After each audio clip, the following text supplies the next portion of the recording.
고양이는 사랑스럽습니다. 그리고 귀엽습니다. 그럼 이렇게 이쁘고 귀여운 고양이는요, 왜 나를 무는 걸까요? 어떤 상황에서 무는 걸까요? 나를 안 물게 하려면요, 우리가 어떻게 해줘야 할까요? 자, 저는 수의사 윤쌤이고요. 오늘은 일상생활 속에서 고양이가 나를 무는 이유와 안 물게 할 수 있는 다양한 방법을 한번 알아보도록 하겠습니다. 고양이가 우리를 향해 이빨을 드러내는 흔한 이유는요, 4가지 정도가 됩니다. 첫 번째는 부적절한 놀이 행동. 고양이가 사람의 움직이는 손이나 다리를 보고 사냥감으로 여기고 달려드는 이런 행동은요, 사실 고양이의 놀이 행동에 들어갑니다. 정확히는요, 공격적인 행동이라기보다는요, 적절하지 못한 놀이 활동인 것입니다. 이런 놀이 활동의 특징은요, 하악질이나 이빨을 드러내는 등의 경고 행동 없이 정말 조용히, 그리고 갑자기 휙 날아서 콱 물고 도망갑니다. 그저 잘못된 놀이 행동의 일종으로요, 사냥놀이, 즉 유희일 뿐인 것입니다. 단지 고양이의 유희의 대상이 장난감이 아닌 우리의 손과 발로 정한 것 뿐입니다. 고양이 입장에서는요, 흥미롭고 박진감 넘치며 즐겁게 노는 것이 우리 사람의 입장에서는요, 공포심도 생기고 괴로우며 고통스러운 일이 되는 것입니다. 그냥 말 그대로 철없는 말썽장이라는 이야기입니다. 사실 이 경우 별다른 해결 방법은 없습니다. 놀이에 시들해지는 나이가 되면요, 자연히 없어지는 이런 행동입니다. 예방법은요, 매번 같은 장소에 숨어있다 달려든 아이라면요, 그 장소를 그냥 피해서 지나갑니다. 그리고 지금보다 더 열심히 놀아주는 겁니다. 최소 15분 이상씩 4회 이상은요, 지칠 때까지 낚싯대를 휘두르고 오뎅꼬치를 흔들며 놀아주어서 충분한 에너지를 소비하게 해주는 겁니다. 대부분 1살 정도의 어리고 에너지가 넘치는 아이들이 이런 행동이 심하고요, 2살이 넘어가면 없어지는 잘못된 습관이기 때문에 이때까지만 여러분이 좀만 주의하시면 됩니다. 즉, 나이가 들어 철이 들면 더는 안 하는 이런 놀이 행동이니까 이때까지만 슬기롭게 여러분이 잘 가르치시면 되는 겁니다. 단지 안 물리도록 조심하고 안 다치도록 조심하며 아이의 에너지를 적절한 놀이 활동을 통해 풀어주시고요, 주변 환경을 더 흥미진진하게 만들어 덜 무료한 환경을 만들어주는 것이 최선입니다. 적절한 환경을 만들어주고 빨리 2살이 넘어서 철이 들기를 기다리는 것이 다입니다. 그냥.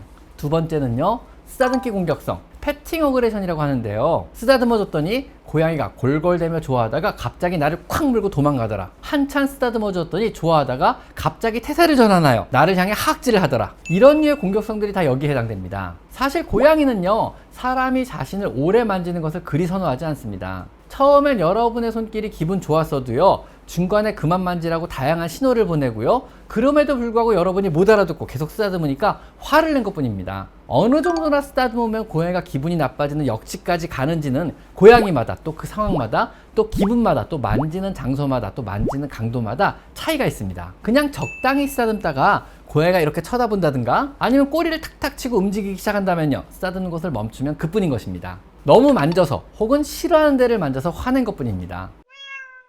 자, 세 번째는요, 방어적인 공격성, 겁이 많아서 보이는 공격적인 행동입니다. 사실 대부분의 경우에 해당합니다. 소위 예민한 고양이 혹은 겁이 많은 고양이가 보이는 공격성입니다. 더 정확한 표현은요, 불안에 의한 혹은 공포에 의한 공격적인 행동입니다. Fear Aggression이라고 합니다. 무서우니까, 불안하니까 자신을 보호하고 지키기 위해서 이빨을 보임으로써 이 불안한 상황을 벗어나 보겠다는 지극히 야생에서의 생존 방식에 기인한 그런 행동인 것입니다. 길에서 입양한 아이가 보이는 공격성의 대부분을 차지하고요, 소위 사회화가 잘 안 된 아이들이 보이는 공격성도 여기에 해당합니다. 발톱을 깎으려 하거나 목욕을 시키려고 하거나 병원에 가기 위해 이동장에 넣으려고 하거나 약을 먹이려고 할 때 보이는 하악질이 이 경우에 해당하며, 제가 병원에서 주로 보는 고양이 행동도 모두 이 경우에 해당합니다. 조금이라도 자신이 불안하거나 혹은 안전에 위협을 받는다고 느끼거나 무섭거나 두렵거나 하기 싫은 것을 억지로 하려면요, 여지없이 여러분을 향해 이빨을 드러내고 하악질하는 것입니다. 이건 뭐 두렵거나 싫은 상황이 해결된다면요, 모두 없어지는 형태의 공격성입니다. 즉,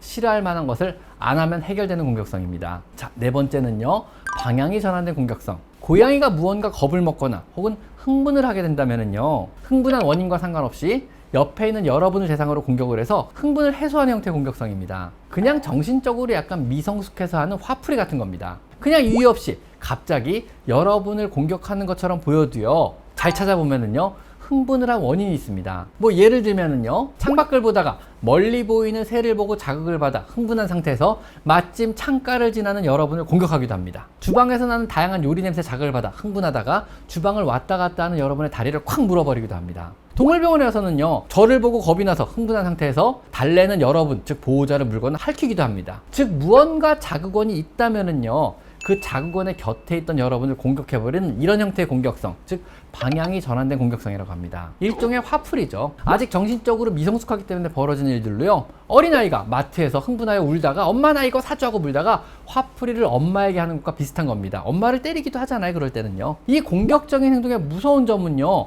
고양이를 흥분시킨 원인을 못 찾거나 이해를 못 한다면요, 아무 이유 없이 갑자기 나를 물어버린 상황이 되기 때문에 고양이를 우리가 두려워하게 된다는 것입니다. 흥분시킨 원인을 찾아야죠. 소음이나 냄새나 상황이거나 시각적인 자극원이 주변에 반드시 있을 것입니다.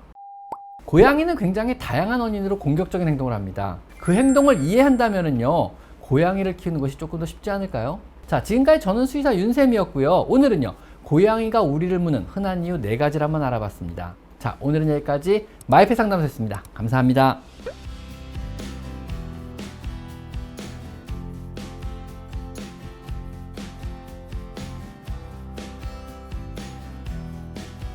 제 채널에서 이곳 스토어를 클릭하시면 제가 추천하는 여러 고양이 용품들을 구입하실 수 있습니다. 제가 엄선한 믿을 수 있는 사료와 간식 그리고 용품을 모아놓았으니 참고하시면 많은 도움이 될 것입니다.